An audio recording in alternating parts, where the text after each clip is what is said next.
راگ تشکیل پاتے ہیں، اور ہم حمد پڑھیں یا ہم نعت پڑھیں یا کوئی گانا گائیں یا ہم غزل گائیں، موسیقی کے اصول جو ہے وہ وہی رہتے ہیں.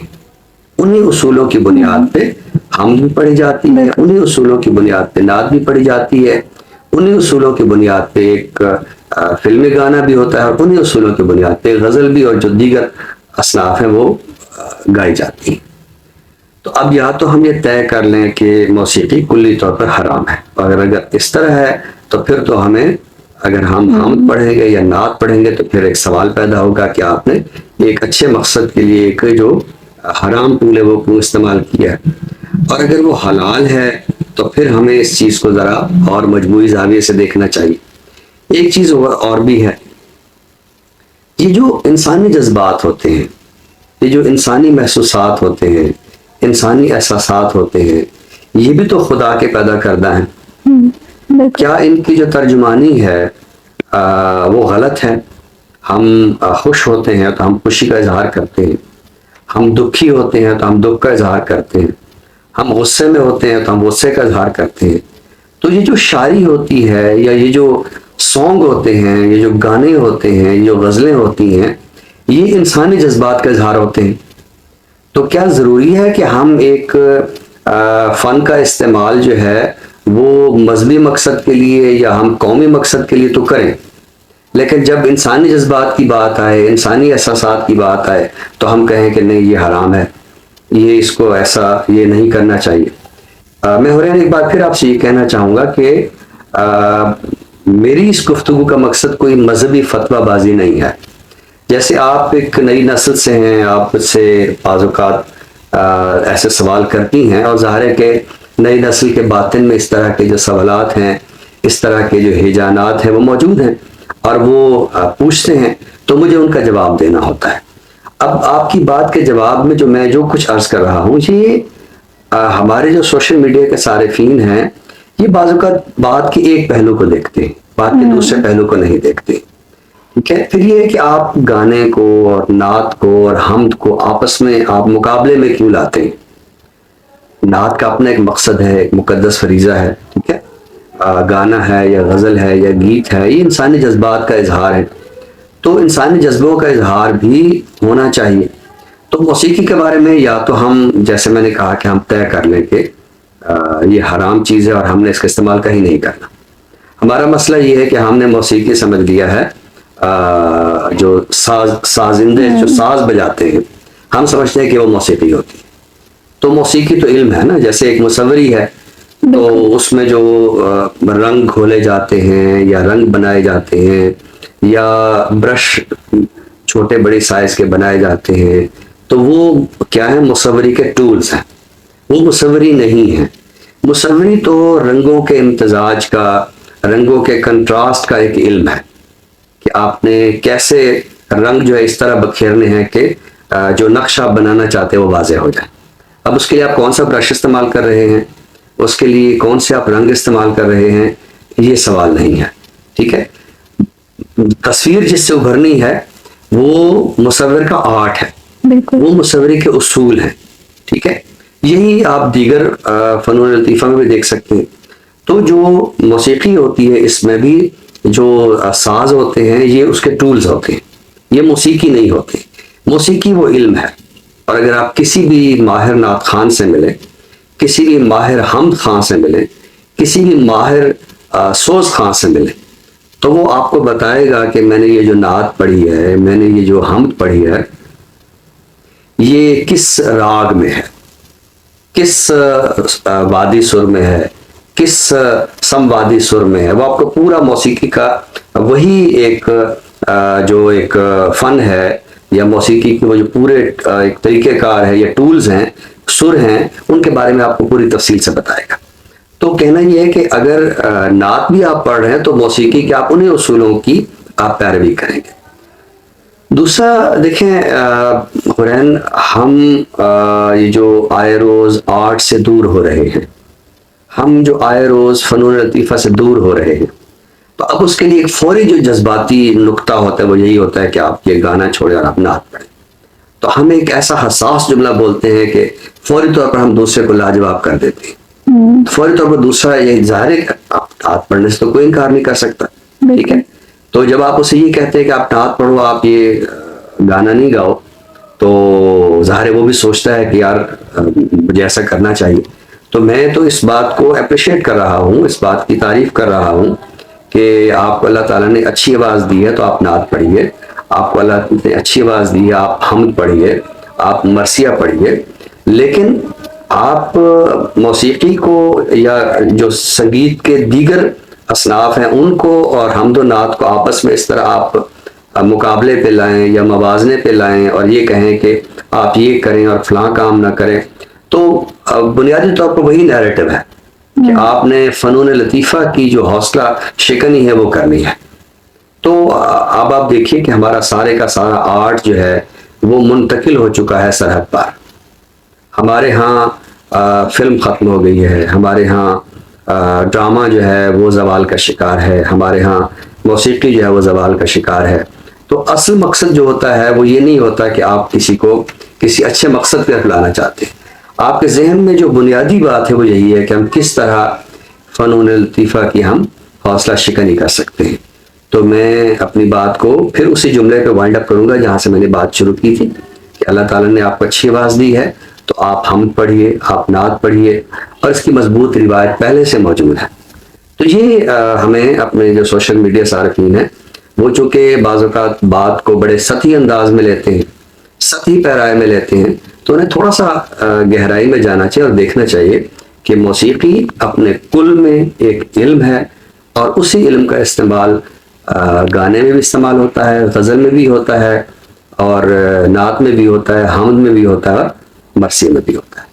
بالکل سر، بالکل ایک حساس موضوع تھا، لیکن آپ نے بڑی فکر انگیز گفتگو کی اور ہمیشہ کی طرح ایسے پہلوؤں پہ بات کی کہ جو پہلو ہماری نظروں سے اوجھل ہوتے ہیں. ناظرین، اسی کے ساتھ ہی ہم پروگرام کے دوسرے حصے کی جانب بڑھتے ہیں، یعنی تخلیق کی جانب. آج ہم بات کرنے والے ہیں ڈاکٹر طالب حسین اشرف کے حوالے سے.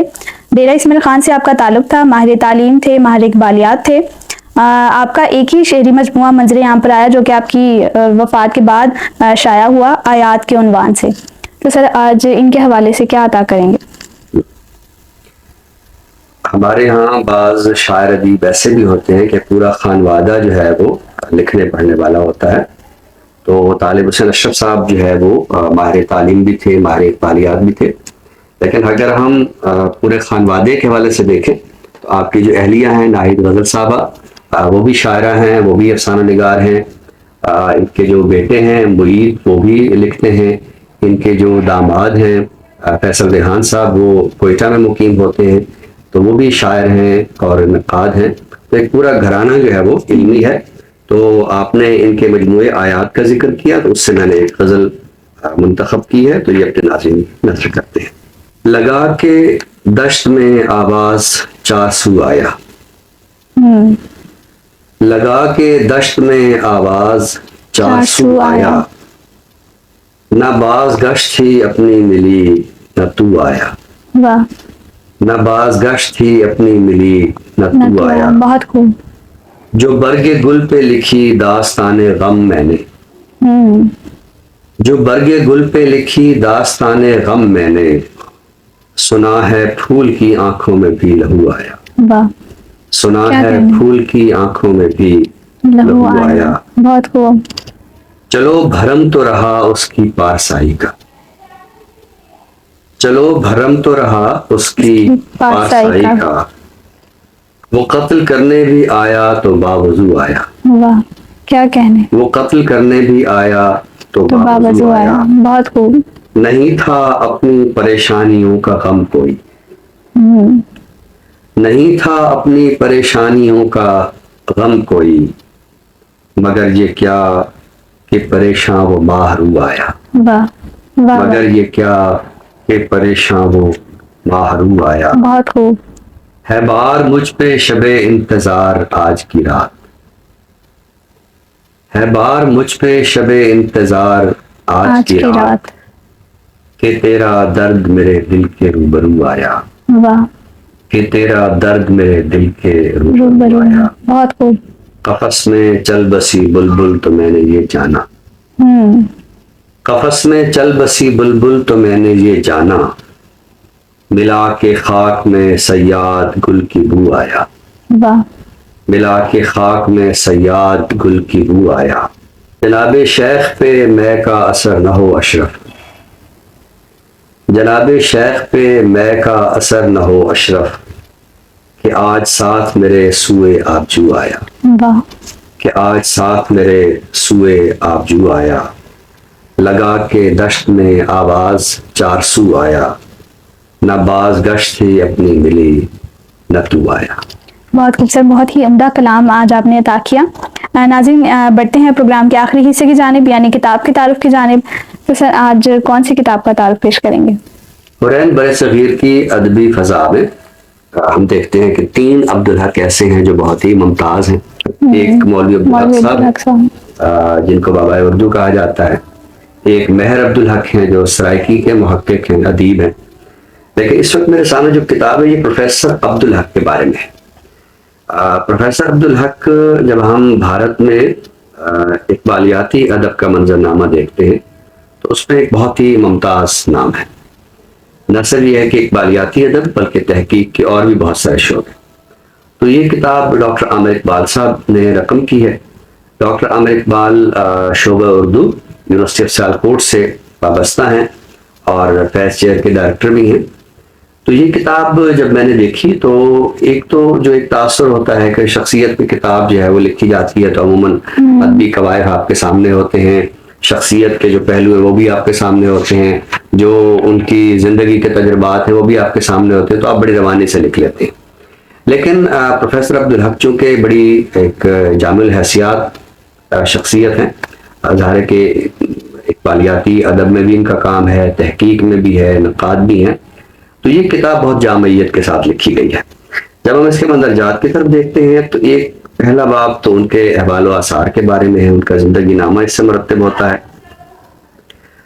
دوسرا باب ان کی علمی خدمات پر ہے. علمی خدمات میں خود ان کا لکھا ہوا بھی شامل ہے اور جن تحقیقی مقالہ جات کی آپ نے نگرانی کی ہے تو اس کی بھی ایک تفصیل فراہم کی گئی ہے. لیکن اس کتاب کا جو تیسرا باب ہے وہ اس کتاب کی جان ہے. جان اس لیے ہے کہ جو میں نے بتایا کہ پروفیسر عبدالحق جو ہے وہ جامع الحیثیات شخصیت ہیں, تو اس میں انہوں نے جو ان کی حیثیتیں ہیں ماہر اقبال بطور محقق, بطور نقاد, بطور مترجم, بطور مرتب, تو ان تمام حیثیتوں پر انہوں نے جامعیت کے ساتھ لکھا ہے, تفصیل کے ساتھ لکھا ہے. تو میں سمجھتا ہوں کہ یہ کتاب جو ہے یہ بڑی اہم کتاب ہے. پھر آپ دیکھیے کہ اقبال جو ہے وہ جس عہد میں تھے تو اس عہد میں اور بہت بڑی بڑی شخصیات تھی. ان میں ایک بہت بڑی شخصیت ابوالکلام آزاد کی ہے. اس میں آپ دیکھیے کہ شبلی جیسا لکھنے والا موجود ہے. تو اس کتاب میں جو شبلی اور اقبال کے مابین, اقبال اور ابوالکلام آزاد کے مابین جو فکر و عمل کا اشتراک ہے اس پر بھی ایک روشنی جو ہے وہ ڈالی گئی ہے. تو میں سمجھتا ہوں کہ جو دوست احباب یا ہمارے طالب علم اقبال کے ادب کو پروفیسر عبدالحق کے زاویے سے جاننا چاہتے ہیں تو وہ اس کتاب کو ضرور دیکھیں. اس کتاب کے لکھنے والے ہیں ڈاکٹر عامر اقبال. بہت خوبصورت, ہمیشہ کی طرح آج کی کتاب کا تعارف بھی اہم رہا. ناظرین, اسی کے ساتھ ہی ہم آپ سے اجازت چاہیں گے. نئے موضوع کے ساتھ انشاءاللہ آپ کی خدمت میں دوبارہ حاضر ہوں گے. تب تک کے لیے اپنی میزبان حرین تبسم اور ڈاکٹر طارق ہاشمی صاحب کو دیجیے اجازت. اللہ حافظ. اللہ حافظ.